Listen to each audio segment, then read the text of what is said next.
This is life.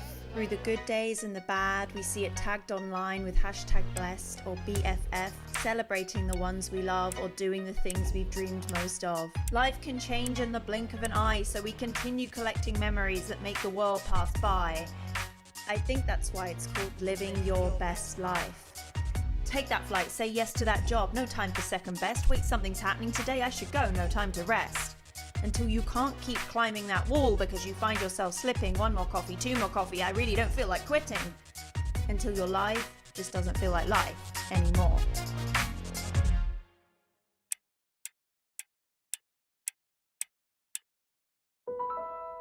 Life now is just another day wishing I wake up with some energy. Another day questioning, what's wrong with me? My body aches, another day in my bed. And years of being told, this is in your head. So I just wait here and lie, watching the world go by. Is this now my reality? Just here to keep asking, what's wrong with me? Except I don't really have the energy to do that, so I just lie there and say, why am I so tired?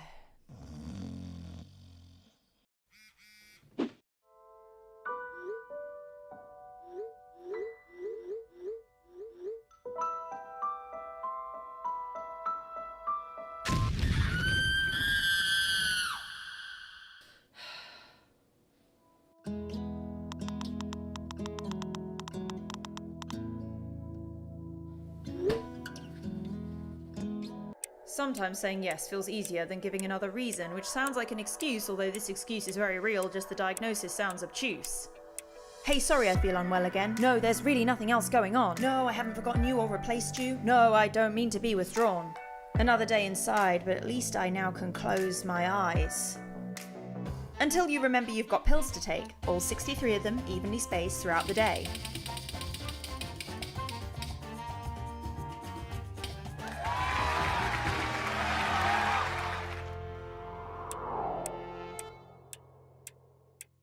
For the past 20 years, I've had a disease that has continuously been misdiagnosed.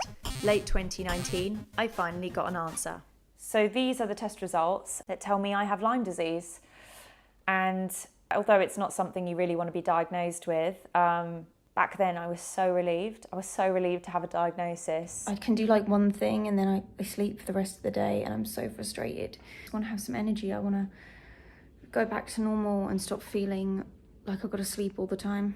I did 13 years of multiple GP visits. I went to lymph experts. I went to a gynecologist. I ended up having an operation with a vascular surgeon on my legs. I had 2 years with going back and forth to an endocrinologist. I saw so many doctors. Symptoms actually started when I was 10 years old. I now know it was Lyme disease. So I've had Lyme disease for over 20 years. Despite there being over more than 400,000 cases of Lyme disease in the US, which is more than HIV and breast cancer combined, chronic Lyme is still not really properly recognised in the UK. And it only takes one quick Google search to find that most of the first results from mainstream papers state a lot of incorrect information. The biggest one being 3 weeks of antibiotics curing Lyme, which won't actually cure chronic long-term Lyme. And only 50% of cases show a bullseye rash, something I never had myself. On average, it takes 5 years and visits to 13 different doctors to get a diagnosis. And one of the reasons the testing is so difficult is Lyme is a really highly evolved organism and it suppresses your immune response to it. And so you're testing for antibodies, but that's exactly what Lyme is trying to kind of work against, if that makes sense.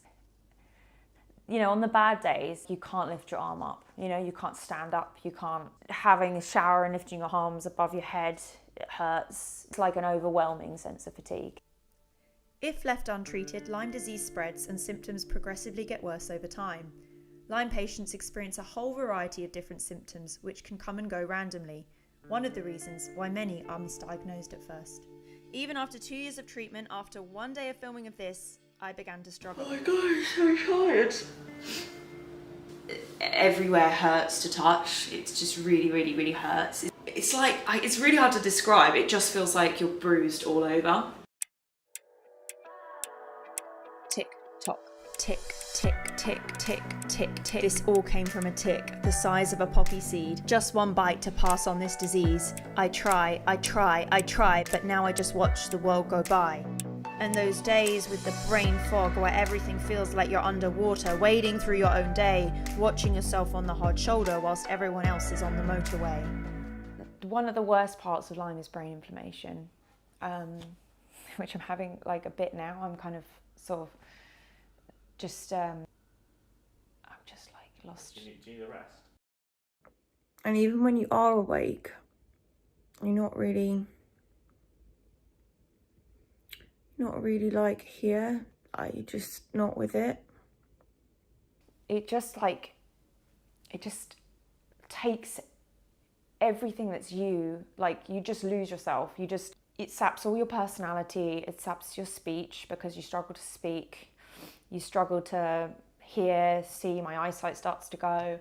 And I'm really, really, really lucky that even though I'm having a bit of a flare up right now, I can still talk. Like I can still sit here and talk about this. This time last year, like when I was in treatment, like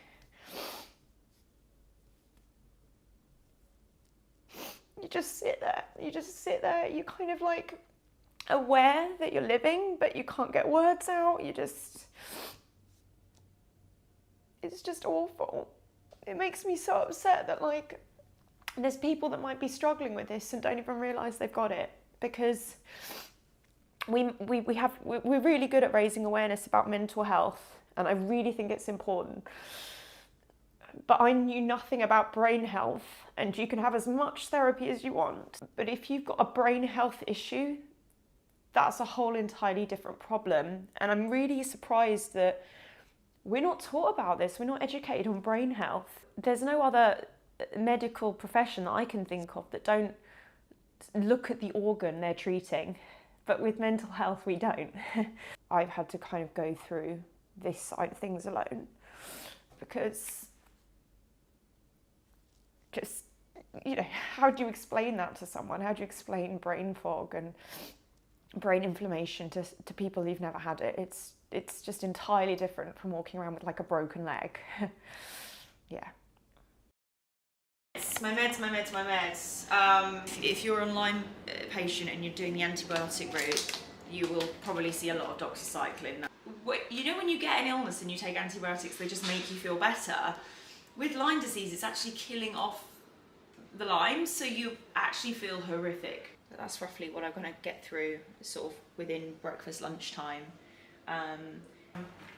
Yeah, 2 years ago, this would be like a delivery of me getting excited by like, I don't know, an ASOS haul. Should do an unboxing. So Lyme is very complicated to treat, and there really isn't much medical help unless you go privately. So you're paying the bills, and it can really add up with a long-term illness. I have heard a lot of cases of people who go into remission and then it comes back. So what you really want to do is you want to kind of make sure that that's not going to happen. I'm doing a lot better than I was, you know, at the start. And my mind feels my brain feels a lot clearer, although I still have my bad days. It's still a significant improvement. It's not all doom and gloom. The other Lyme patients I've spoken to and talked to have just been amazing. The communities online have been fantastic, and I've learned so much information from them. They've been so helpful. When you have Lyme disease, not only do you have to do basically, you know, so much legwork on your own at the beginning. I was bedbound for a year. My family, my parents looked after me 24 hours a day. I had a range of symptoms, brain fog, where my brain just felt like it was in a complete cloud constantly. Joint pain, muscle spasms, sciatica. You've got the health service who refuse to help you. You've got family members and friends who refuse to believe you because they take what the health service says as gospel. You know, you're literally stuck in a corner and no one can help you. What you see is very different from what I feel. You see, Lyme has no face, no identity. It's like playing roulette and putting your faith in the wheel. But this time the consequence of a bet feels like gambling with your life, a prisoner of your own thoughts, yet there's no escaping this kind of jail. You quietly collect your chips and see what tomorrow will entail. And on those days when I take 2 steps back, I'll say, hey, that's okay, I can do what I can do, and I will continue with my day. And for that, I'll feel no shame. And I will always have hope. Alongside gratitude, I realised the power in hope this year. It drives us humans forwards even though the route's unclear. Every payment I've had to send with no promise of a cure, or when I've struggled to move my hands and the cause is still unsure. And when it all gets too much and I'm feeling lost or just sat dry and I've watched the tears roll out my eyes and broken down and cried, that's okay. There is always another day to watch the world go by.